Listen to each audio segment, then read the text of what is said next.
J'étais en pleine crise de fringales, le genre où tu pourrais vendre un rein pour un sachet de chips croustillantes.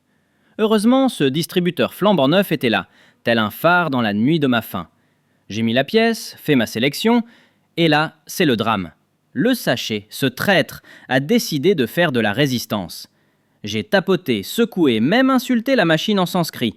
Rien n'y faisait. La raison a déserté mon cerveau. J'ai repéré l'arme idéale, un balai. J'ai glissé le manche dans l'ouverture, déterminé à récupérer mon dû.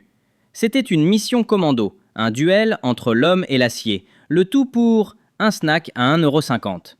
J'étais le héros le plus ridicule de l'univers. J'y étais, presque. Et c'est là que j'ai vu le sachet tomber, non pas dans le trou principal, mais dans le petit bac de la monnaie. La machine avait juste un bug, et il fallait juste attendre que le système recalcule. J'ai eu mon sachet, oui, mais j'ai aussi hérité d'un balai coincé et d'une réputation de fou furieux devant le hall. La fin rend bête. Fin de l'histoire. J'avais un voisin, le genre avec un grand G. Tous les jours, à 7 heures du matin pile, c'était la même symphonie de l'enfer. On aurait dit qu'il reconstruisait Stonehenge dans son salon.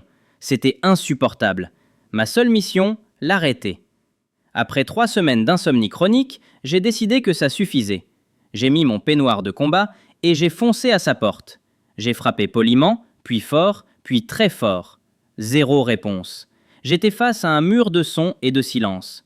J'ai alors tenté l'intimidation physique. Je me suis éloigné, analysant la situation, comme un détective. J'ai écouté le mur.